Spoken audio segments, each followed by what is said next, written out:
वह one mafia हो, वह पशु माफिया हो, उससे सख्ती से निपटेंगे।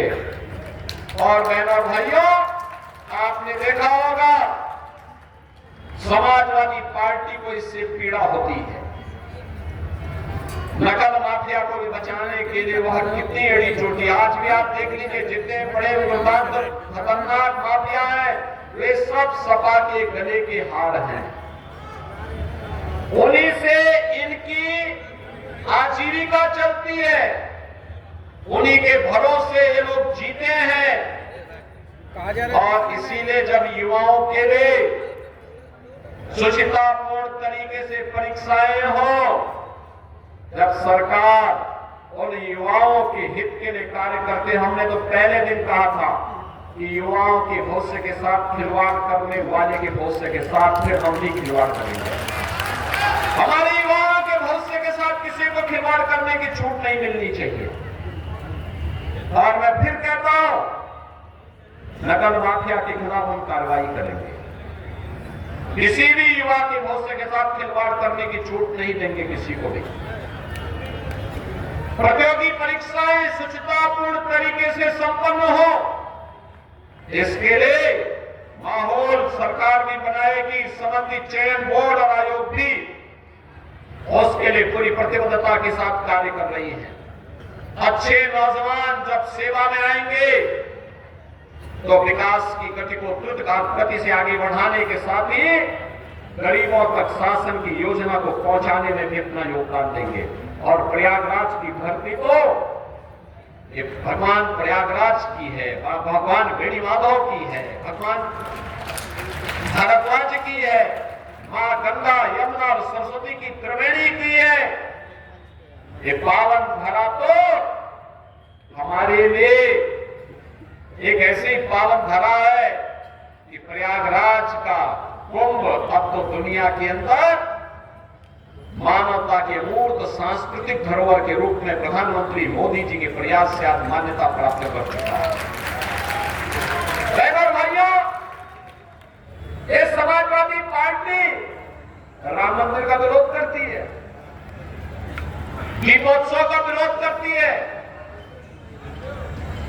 देव दीपावली का विरोध करती है, परीक्षाओं की शुचिता का विरोध करती है, विकास के कार्यों का विरोध करती है, गरीब कल्याणकारी योजनाओं को जो गरीबों को लाभ मिलता है उसका भी विरोध करती है। यह तो केवल और केवल बांटने की राजनीति पे विश्वास करती है। बहनों और भाइयों, अयोध्या में 500 वर्षों का इंतजार क्यों हमें करना पड़ा था? क्यों करना पड़ा था? क्योंकि हम बटे थे। काशी में क्यों हमें अपमान झेलना पड़ा था? क्योंकि हम बटे थे। मथुरा में क्यों अपमान झेलना पड़ा? क्योंकि हम बटे थे। और जब बटे थे तो कटे थे। बटना नहीं है, एकजुट होना है। याद रखना, भारत की आज की सबसे बड़ी चुनौती है जाति के नाम पर बांटने वाले लोग देश के दुश्मन की तरह काम कर रहे हैं। ये आपको जाति के नाम पर बांटेंगे, तुष्टीकरण की नीति पर चलेंगे। दुर्भाग्य से अगर सत्ता कभी ऐसे लोगों को मिल जाती है, एक गरीब हिंदू तक ही लगाई देखते रह जाता है, लेकिन कभी उसको शासन की योजना का लाभ नहीं मिल पाता है। आपने पिछले 10 वर्ष में देश के अंदर 7 साढ़े 7 वर्ष में उत्तर प्रदेश के अंदर देखा होगा 56 लाख गरीबों को मकान मिला, कोई भेदभाव नहीं। 2.5 करोड़ से अधिक गरीबों के घर में शौचालय बने, कोई भेदभाव नहीं।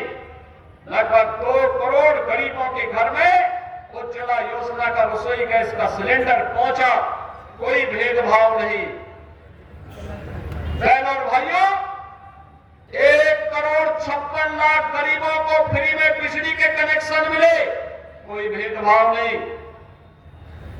14 लाख किसानों के बिजली के बिल, ट्यूबवेल के बिल माफ किए गए, कोई भेदभाव नहीं हुआ।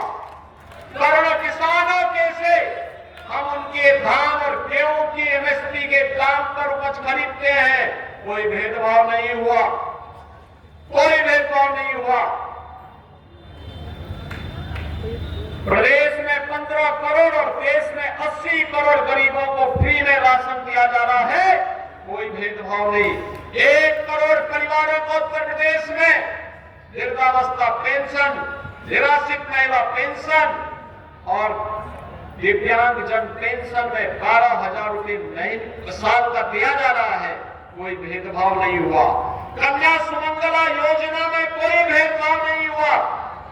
सामूहिक विवाह योजना में कोई भेदभाव किसी बेटी के साथ नहीं हुआ, क्योंकि हमारा तो कहना है कि बेटी सबकी बेटी होती है।